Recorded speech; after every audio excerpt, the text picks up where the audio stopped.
Welcome to episode 50 of the Southern Conservative Podcast. My name is Ty. CNN's Jim Acosta had a deplorables moment, taking a page from Hillary Clinton's playbook. This from Fox News. Acosta made comments during a panel discussion with fellow White House correspondents April Ryan and Ashley Parker about what it's like to cover the Trump administration and the president's habit of referring to certain media outlets as fake news. He said the problem is that people around the country don't know it's an act. They're not in on the act, and they take what he says very seriously. They take attacks from Sean Spicer and Sarah Sanders and what they do to us on a daily basis very seriously. They don't have all their faculties, and in some cases their elevator might not hit all floors. While many people assumed Acosta was taking a shot at Trump supporters, he said he was referring to people who threaten journalists. The Washington Times headline on the story said, Jim Acosta says voters too stupid to grasp Trump act. Their elevator might not hit all floors. While the Daily Caller wrote that Acosta said Americans don't have all their faculties. Several other news organizations, including The Blaze, took offense at Acosta's comments. Spicer himself told Fox News that Acosta's remarks show a lack of understanding of what is happening in the country. The former press secretary said it's important for people to understand why Trump is addressing the concerns of people living in rural environments. Now, you listeners are smart people. Who do you think Jim Acosta was talking about? Certainly, Trump supporters see much of the reporting coming from CNN as fake news. Their ratings are in the tank, and they have been for some time now.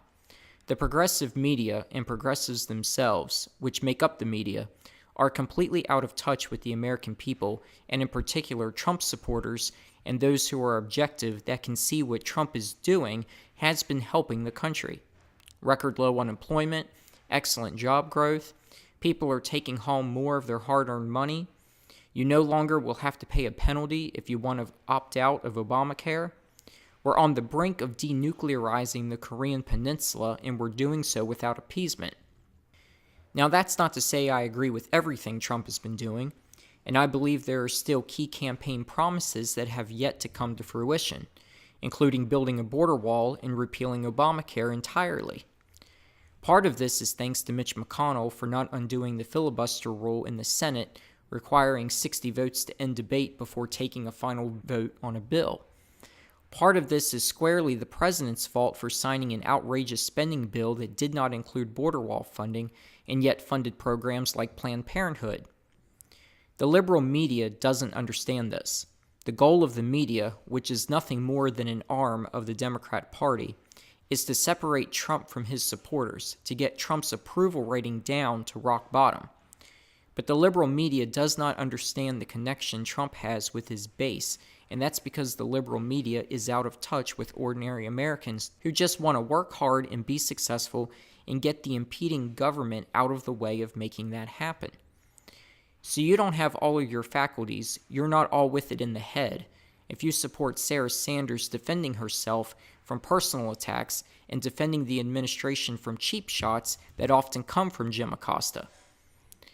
And when the left sees their efforts are failing, they ratchet up their attacks on Trump. It's been all Trump-Russia collusion, and now that that's gone nowhere, and in fact it's turning back on the Democrats and the deep state actors who orchestrated the whole investigation into Donald Trump. These are the same people who got Hillary Clinton off the hook. You have liberals coming out now encouraging Democrats to drop the Trump-Russia story, to drop impeachment. Why? Because it's backfiring, and because you can't continue to force this down the throats of fellow liberal voters and get their hopes up when nothing is going to come to fruition. Keep this up, and it will hurt the Democrats in the midterms.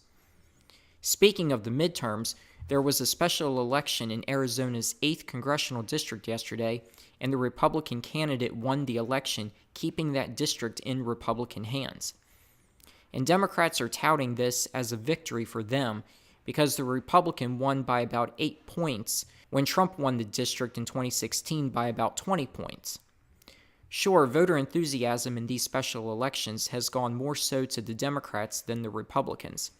They're frustrated that Trump won the election, and they never thought it was going to happen. But as I've said before, You can't correlate turnout from a presidential election and apply it to a special election or even a midterm election. And when the midterm elections roll around in November and you see all of these congressional races taking place on the same day, you're going to start seeing party leaders forming a national platform that will define the party's agenda for the next 2 years. And Democrats have come out recently saying they want everyone to have a guaranteed job at $15 an hour. That was Bernie Sanders saying that.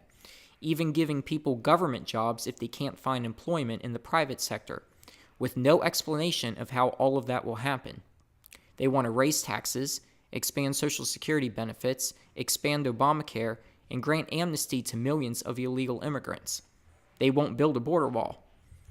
Now, if the Democrats take this back to their districts, which aren't all progressive districts, these toss-up districts, which would otherwise be the easiest to take from Republicans, this won't be a winning agenda. Blue-collar Reagan Democrats don't have any tolerance for these liberal policies. The case in point was the recent special election in Pennsylvania when the Democrat candidate Conor Lamb won by running on an agenda that was a pro-Trump agenda. He completely abandoned the liberal progressive agenda of the Democrat Party. He completely abandoned Nancy Pelosi and ran more as a Republican. And it was a winning strategy. He tailored the race to the blue-collar Democrat workers in that district. Had he run on Nancy Pelosi's agenda, he would have lost miserably. We'll see if Democrats can repeat this and tailor their campaigns to their constituents. But again, it's going to be hard when you have a national narrative that will form. And Republicans better take advantage of that and hammer home the liberal policies of the Democrats and remind voters that it will be the end of Trump's successful agenda if Democrats get control of the House. Not to mention that there will be a drive to impeach Trump. There are Democrats who are trying to talk this down, but do you think politicians like Maxine Waters will abandon the Impeach 45 chant? Not likely. I want to remind everyone to please check out my Facebook page. Go to facebook.com/Southern Conservative. That's facebook.com/Southern Conservative. There you will find links to conservative news articles on stories you may not hear about in the mainstream media. Plus, if you follow the news feed, you'll find links to the daily podcasts. Be sure to also subscribe to this YouTube channel and click on the notifications bell so you'll be alerted each time a new podcast has been posted. New podcasts are posted daily, Monday through Thursday. Finally, I want to end with what may be explosive new text messages from Lisa Page and Peter Strzok that may be released tonight. Republicans are hoping to get their hands on some of the missing emails that Hillary supposedly deleted because she said they were personal emails that did not have to deal with her job at the State Department. And we'll see if these emails eventually come out. It turns out that these emails were transferred to another server that is apparently still intact. Now, if that's the case, what does that say about the FBI investigation? Hillary supposedly deleted 33,000 emails and turned over only 30,000 emails to congressional investigators. Do we really think that Hillary, who was using a private email account for both business and personal use, had about the same number of personal and work-related emails? I find that hard to believe. It's just more evidence that James Comey never wanted Hillary indicted. He wanted to see her president just as his wife and daughter did. I believe the reason Hillary set up the private server was so she could conduct business with her foundation while she was Secretary of State. Look at all the foreign governments who have donated over the years to her foundation. And of course, if she was successfully elected president, she could curry favors to those governments, a quid pro quo, if you will. And so if these emails are discovered, I'm sure we'll find out more about the foundation. We may even uncover more emails with classified information. That would mean there was an effort on Hillary's part to destroy classified information. And we should be thankful that Trump was elected president so that we could uncover all of these operations by the deep state, whereby top officials in the government and intelligence community weaponized their departments to go after American citizens, including Carter Page and including Donald Trump. And this has led to investigations of other Americans that otherwise would never have happened. Paul Manafort, Rick Gates, Michael Flynn, George Papadopoulos, Michael Cohen, and others. And that's why it's important that those who have committed crimes do face punishment.